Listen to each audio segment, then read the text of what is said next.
विजय Bharat party के राष्ट्रीय अध्यक्ष विजेंद्र सिंह प्रजापति हमारे साथ हैं।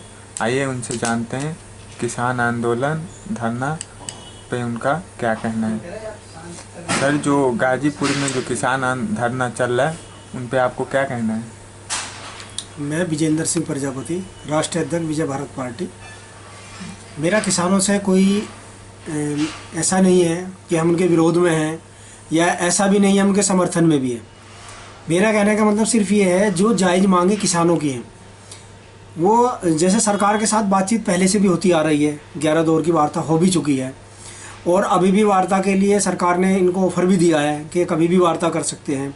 लेकिन इस बीच में जो ये इनके किसान यूनियन के राष्ट्रीय नेता है जो टिकैत है, मेरा राकेश टिकैत साहब से अनुरोध है कि वो ये चीज़ें आराम से बात करें, सरकार से भी बात करें, और जिस तरह के धरना प्रदर्शन कर रही है ये महापंचायत भी कर रहे हैं अलग अलग क्षेत्रों में, राज्यों में जाकर, और ये कहते हैं कि हमारे पास इतने सारे किसान हैं। लेकिन अगर जब ये किसान हैं तो ये उपद्रव भी कहाँ से आ रहे हैं? अगर ये किसान ही है तो उपद्रव का मतलब ही नहीं होना चाहिए। और फिर जब कोई उपद्रव का मैटर आता है तो राकेश जी बोलते हैं कि इनसे हमें कोई लेना देना है ही नहीं। ये तो जिनकी अभी वर्तमान में सरकार है, ये उनके भेजे हुए गुंडे हैं। तो अगर ये चलो हम मान लेते हैं कि इनकी सरकार नहीं भेजे हुए गुंडे, तो इनको पता तो होना चाहिए कि ये हमें बदनाम कर रहे हैं, इनके ऊपर खड़े होना चाहिए इनको। और जैसा कि राकेश टिकैत जी कहते हैं कि हमारा वो कृषि कानून है, या भी इन्होंने एक बोला था कि 3 कुंटल गेहूँ के साथ हमें एक तोला सोना चाहिए।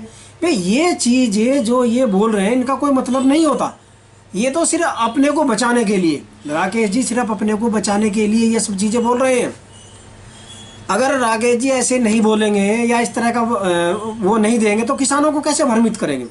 और रही अपोजिट पार्टियों की बात, जो भी सब पार्टी इनके साथ कह रही है कि हम तुम्हारे साथ हैं, अरे ठीक है, सरकार के साथ नहीं है, तुम इनके साथ हो, लेकिन ये बताओ, ये जो कह रहे हैं कि 2 अक्टूबर तक हम धरना दे के बैठेंगे, 2 अक्टूबर का क्या मतलब होता है?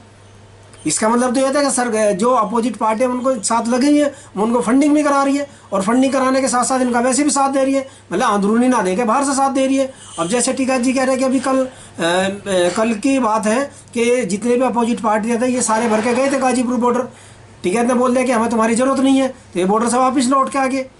लेकिन अगर इस तरह का राकेश टिकैत जी बोलते हैं कि हमें इस तरह का इनके सहयोग की नहीं है ज़रूरत, अगर सहयोग की ज़रूरत नहीं है तो ये जो फंडिंग कर रहे हैं ये कहाँ से हो रही है? इनके पास इतना पैसा कहाँ से आ रहा है? ये वहाँ पे जो भी ये खा रहे हैं, राशन पानी इतना जा रहा है, और तुम्हारे जो भी बाहर से इकट्ठा हो रहे हैं पब्लिक वहाँ पर, इनके लिए वहाँ पर जो खाने का राशन वो सब कहाँ से हो रहा?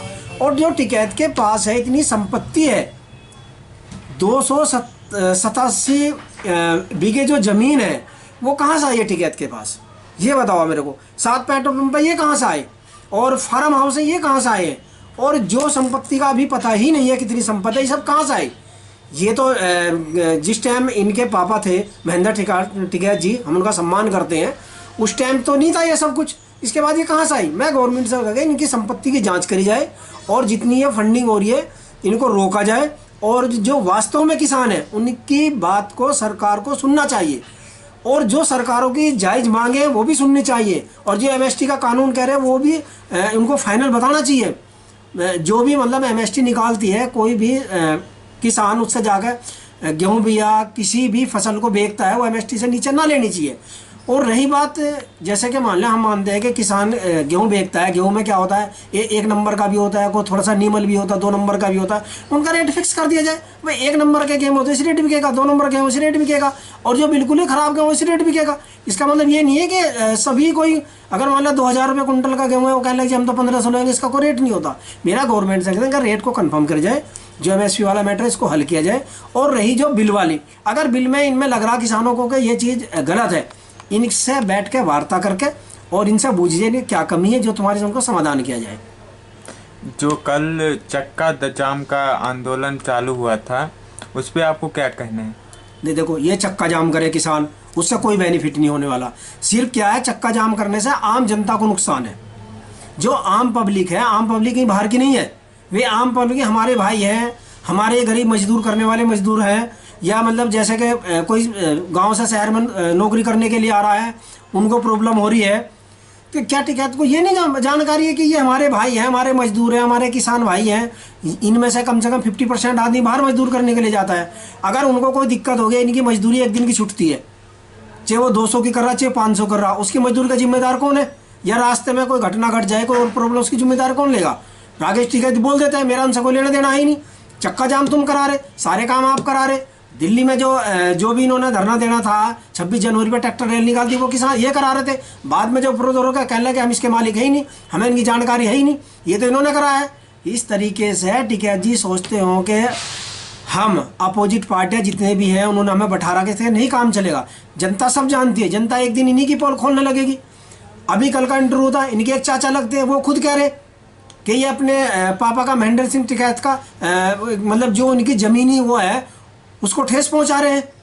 इनके जो पापा थे उन्होंने कभी भी गवर्नमेंट से या किसी भी राष्ट्रहित में कोई भी ऐसा कदम नहीं उठाया जिससे हमारे राष्ट्र के सम्मान को ठेस पहुंचे। और लेकिन जिस तरीके के इन्होंने घटना घटी है 26 जनवरी पे, इनके जो भी किसान है वे शर्मिंदा है। लेकिन मैं ये मानता हूँ चलो शर्मिंदा है, कोई दिक्कत नहीं, लेकिन इस चीज़ को जो अभी फिर करने जा रहे हैं, महापंचायत कर रहे हैं या रोड जाम कर रहे हैं या चक्का जाम कर रहे हैं, इन चीज़ों को करने से क्या है ना, ये सोच रहे हैं हम सरकार को झुका देंगे। भाई सरकार किसी की भी आए, कानून सबके लिए है। और अभी एक इंटरव्यू था, अभी एक हमारे मौलवी जी थे, वो इंटरव्यू दे रहे थे, वो कह रहे हैं कि हम जी टिकैत के साथ है। टिकैत कहेंगे कि हम तो यहाँ पे 6 साल लोग बैठे रहेंगे, तो 6 साल लोग बैठे रहेंगे यहाँ पे, हम टिकैत के साथ है। एक पत्रकार पूछ रहे उससे, भाई ठीक है, लेकिन जो हमारा कानून है, कोई भी कानून है, क्या उसको मानेंगे नहीं? अभी हाई कोर्ट से है, सुप्रीम कोर्ट से ऑर्डर हुआ था, अगर जैसे कि मान लिया इनको 1.5 साल के लिए वो दिया गया था इसको कानून को रद्द करने के लिए, फिर वो 2 साल कर दिया गया।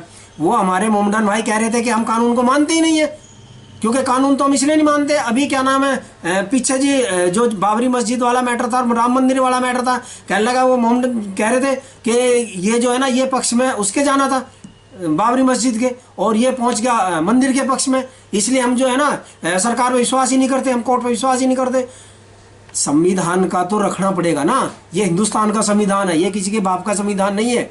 इसमें चाहे सुप्रीम कोर्ट हो, हाई कोर्ट हो, जो भी वहाँ आदेश होगा सबके लिए मान्य है, चाहे वो हिंदू हो चाहे मुसलमान हो, कोई भी हो। उसमें मेरा ये मानना है कि कोई भी इसमें जिस तरीके की ये बैठ के बातचीत करते हैं वहाँ पे, ये कहते हैं कि मान लो हम कोर्ट का, जितने भी ये मोमडन भाई वहाँ बैठे हुए, वो कह रहे हैं कि हमें कोर्ट का फैसला हम नहीं मानेंगे, जो राकेश टिकैत कहेंगे यहाँ बैठे रहो हम यहाँ बैठे रहेंगे, वो कहेंगे तुम चले जाओ यहाँ से हम चले जाएंगे, वो कहेंगे चक्का जाम करो हम चक्का जाम करेंगे। इस तरीके से कोई भी देश के अंदर, चाहे वो हिंदू भाई हो चाहे वो मुसलमान भाई हो, इस तरीके से कोर्ट का जो अवहेलना कर रहे हैं उसके फैसले की, ये अनुचित है, इसके साथ कार्रवाई होनी चाहिए।